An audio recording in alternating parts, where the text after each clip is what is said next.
Oi, it's Raj here. I've got all thoughts, so I'm gonna make them your problem. In today's videos, we're gonna talk about Max's powers, the harsh reality behind them, and whether or not Warren was right when saying that Max is the cause of the storm. Now, before we get into the harsh reality behind Max's powers, I do want to talk about the fact that there will be different versions of Max, so I kind of want to discuss how I'm going to be addressing them right now. When I say our Max, I mean the Max that we play as the entire time. She is the consciousness that we know as our Max. You really wouldn't think of this any differently, so just our Max. San Francisco Max is a version of Max that obviously makes it to San Francisco after she gets Jefferson caught early and is able to go on the trip with Principal Wells. Selfie Max is the version of Max that is stuck in the selfie photo. Storm Max is the version of Max that ends up getting stuck in the storm after being in the diner with Warren. Finally, Vortex Max is a version of Max that we meet when we have to try to save William in order to make Chloe happy and end up crippling Chloe in the process. This totals up to 5 different versions of Max. It does get a little bit complicated, but I do try to keep it very simple for all of you to understand. Now, when I mean San Francisco Max all the way up to Vortex Max, I'm trying to refer to them as the bodies and as the vessels versus as the consciousness. So what brought this up is an old video of mine titled Life is Strange is Unfair, and in that video I bring up Max Caulfield's powers and the harsh truth behind them. At 153, I briefly mentioned, but don't expand upon, that the scene where we come back to reality and find that Max and Chloe went on a full-blown investigation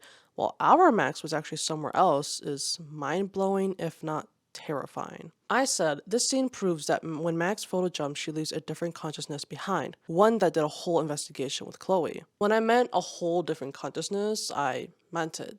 That was Vortex Max. A whole different Max from a different universe, a different dimension is being transferred from her body into our body, and we go from our body into their body. There are plenty of questions we can ask the alternate versions of Max, but I kind of want to focus on how she leaves the bodies behind versus all of that. But in order to break down how she leaves the bodies behind, we now have to get into the alternate versions of Max. I'm personally going to start with San Francisco Max. No, I feel so weird, like I'm a little kid hanging with the adults. San Fran Max is achieved after escaping Jefferson. Up until this point, we are playing our Max. I will ignore the section where we play Vortex Max because I do get into her later, but up until this point, we do play our Max. And our Max has been captured and drugged by Jefferson. In order to escape, you have to ask him to let you see your journal, and from there, you can photo jump into your selfie photo. From there, we transfer consciousnesses,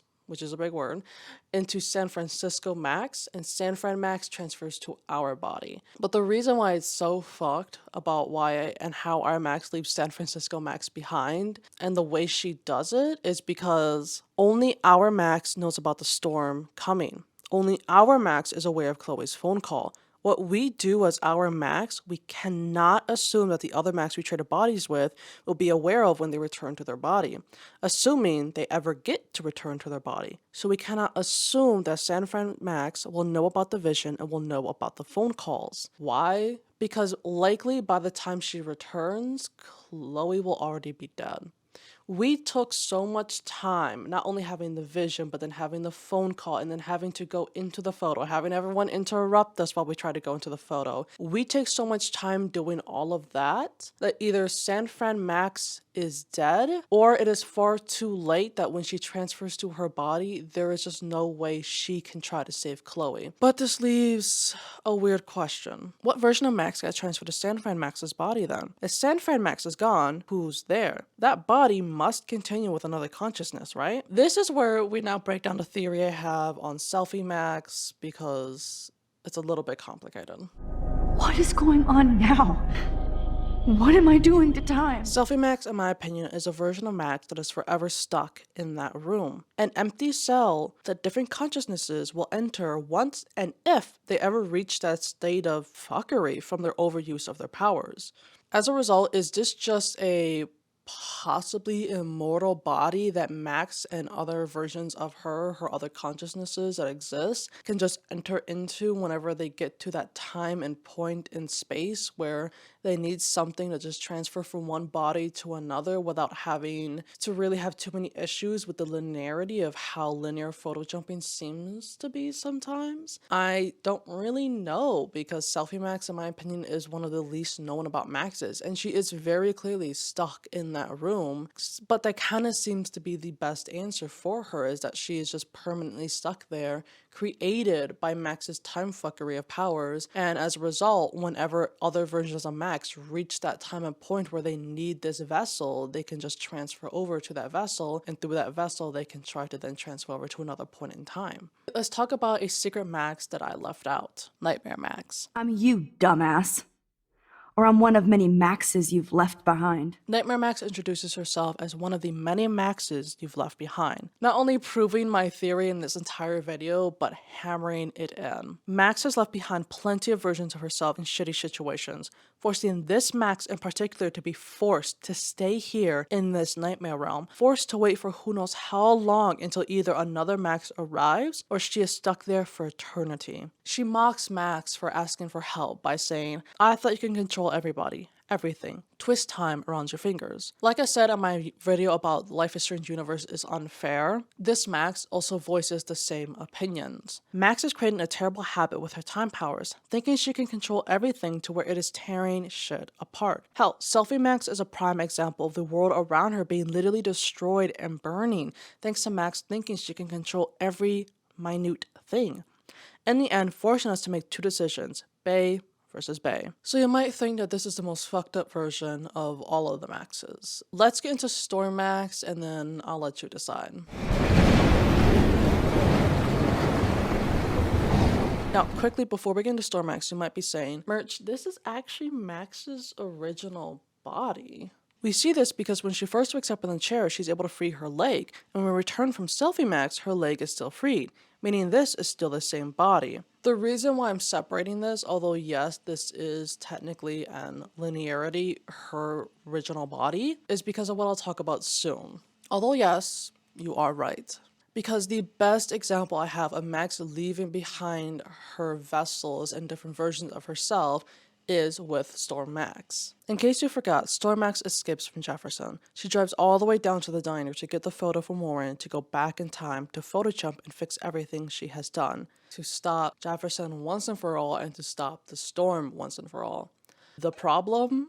Again, her photo jumping only transfers her consciousness. In order to escape this storm, in order to escape this timeline, she has to meet Warren at the diner in order to get the photo to photo jump again. Meaning while our Max transfers her consciousness to an alternate version of Max that was still at the party, she then has to transfer that Max to her current body, Storm Max.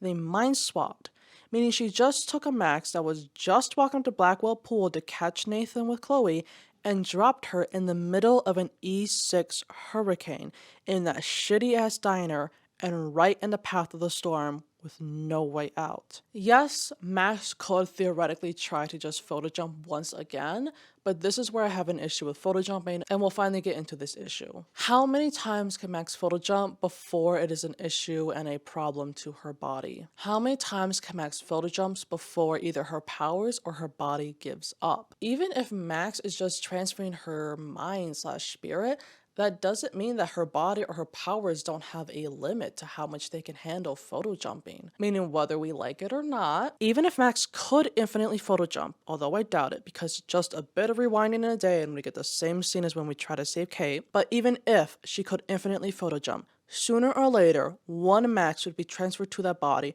right as the storm is finally hitting the diner, and that Max would die. Because again, photo jumping only removes the consciousness. It has never removed the body. All of the bodies have been able to coexist in different universes, but at the same time and move at their own pace and how they want to and how they wish.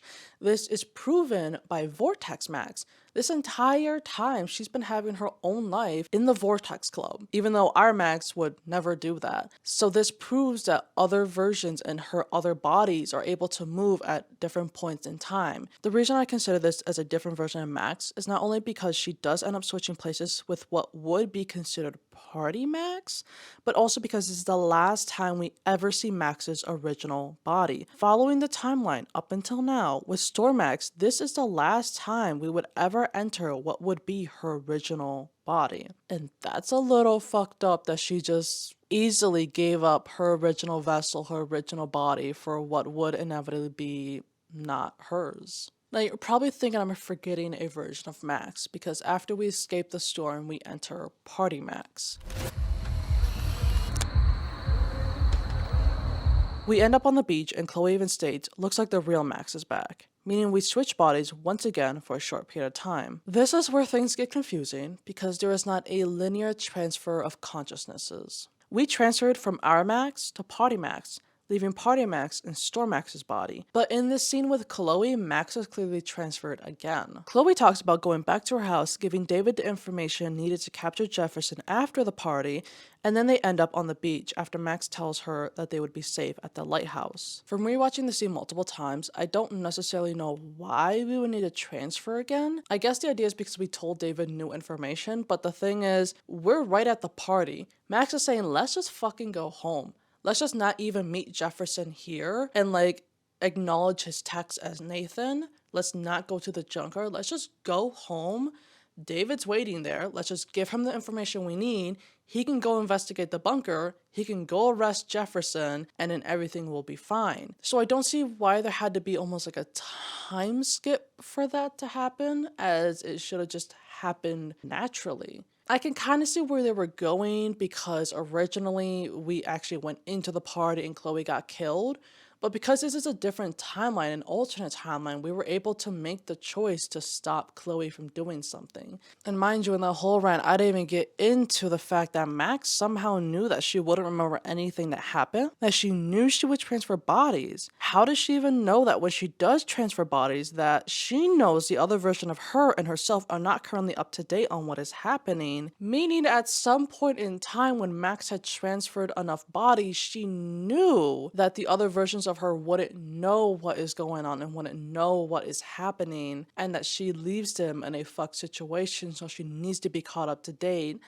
Does Max even realize how fucked that is, that you are just openly and willingly just leaving the other bodies without information? But you are, well, I need the information though, but not them. And I kind of get it, but when did she acknowledge this? Did they plan to have that at some point in the game, but it was cut when she acknowledged that, oh, when I transfer bodies, when I photo jump, I leave them behind and I leave them with no information? Was there supposed to be a part of the game where Max discovers this, or was that after San Francisco Max is when she realized that she leaves them in fuck situations where they don't have all the vital necessary information to continue going forward and doing whatever it is that they might need to be doing, assuming if you agree with Max having the photo jump to save Chloe instead of just fucking letting Chloe die? I don't know, did they plan on having that in the game and just cut it out? Because how does Max know that information?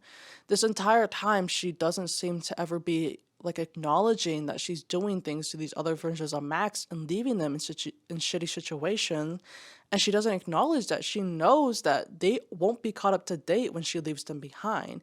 So where did this randomly come from that she knew all of this? Another fucked up way we leave behind a different version of Max is when we are given the choice to either OD Chloe or reject her offer when we are Vortex Max. Hello? Are you even listening, Maxine?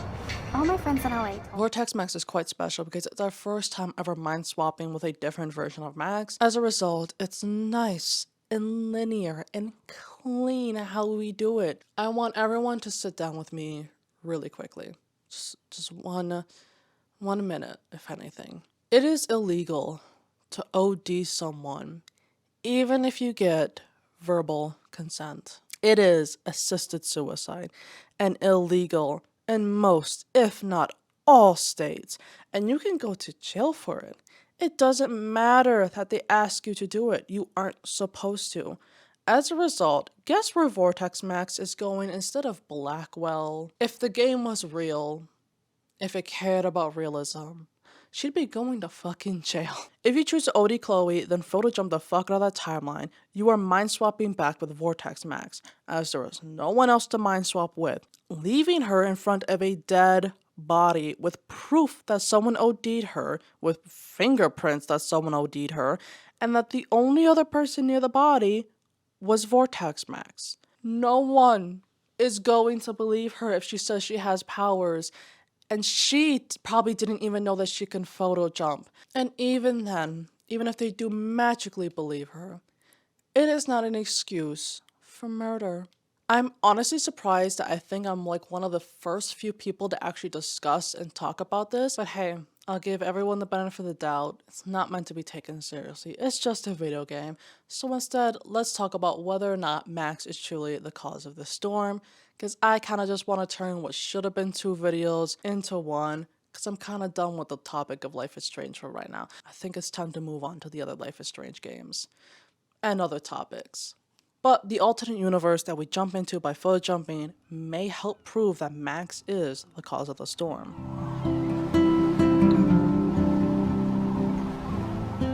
Our Max switches bodies with Vortex Max. In this universe, we learn that Max is in the Vortex Club and is actually close friends with Nathan and Victoria. Yet when heading to Chloe's house, we are hit with the hard reality that the beach whales are there. This Max is still messing with time to get things how she wants it to be. She's still messing and playing with time as she fancies. May it be for a different person entirely, as she doesn't necessarily seem to be interacting with Chloe just yet. Instead, she seems to be interacting with the Vortex Club, so could it be for Victoria? I don't know, we can't necessarily answer that. Could it also be for her own selfish reasons? Again, we don't know. I can't answer that because we never get to play as actual Vortex Max, so we'll never know the answer to that. But it still proves that Max will always mess with time so long as she has the power. This also proves that saving Chloe is not the only way that Max gets her powers, it just simply seems to either happen at a certain point in time when it was always destined to happen, or it will be unlocked by a certain event occurring, regardless of what that event might be across all dimensions and across all universes. If Max saving Chloe isn't how she gets her powers, it also isn't the source of the storm then. We learn that Chloe existing altogether isn't the source of the storm, because while the comics are not canon, they do show that the storm does not follow Max and Chloe. In my opinion, it's the fact that Max using her powers to do acts that would have changed the course of time, the path that time has set for Max and everyone. That path, if altered, will cause the storm. Just like I said in my video, that Max playing God will have severe consequences, and that is the reason why the storm occurs. It's not because saving Chloe is the ultimate. It's not because Chloe is alive. It's not because the storm is Rachel's anger. It's not because Nathan is alive. It's not because Jefferson is alive. It's not because Kate is alive. It's not because of any of that. It is that Max is playing God. And like I said, It feels if like Max wants to reality play is God, breaking then she will apart. have to face the What am I doing to consequences. time? So, is Warren's theory that Max is the sole reason for the storm true? In order to get into that, we now have to talk about the chaos theory and the butterfly effect. Everything started when I found out I could rewind time. The chaos theory in mechanics and mathematics is a study of apparently random or unpredictable behavior in systems governed by deterministic laws. An example that they give is a pinball machine. The ball's movements are precisely governed by laws of gravitational rolling and elastic collisions, both fully understood, yet the final outcome is unpredictable. That's it. That is the basics of chaos theory that you need to know. So, what is the butterfly effect? The butterfly effect is a sensitive dependence on initial conditions in which a small change in one state of a deterministic nonlinear system can result in large differences in a later state. What the hell does that mean? So essentially a minor change in circumstances can cause a large change in outcome. Since its creation, it has been interpreted as to mean that small events have rippling effect that cause much larger events to occur. So what Warren is saying is technically correct. We know the basics of how time should work and does work. That's how we're able to lay down the basics of time traveling and messing with time. That one small change will affect and change the future whether you mean it to or not. Even if it's not in a big event, something as small as convincing your grandmother to marry a different man could erase your entire existence, and then you wouldn't exist in the future. Maybe a different version of you, or what would have ended up being you, but it won't actually be you, the molecules and atoms that exist that make up you. In case you forgot what Warren says when you first tell him about his powers, he says, Max, going back in time is what caused the storm. I'm not a real scientist, but it seems like pure cause and effect.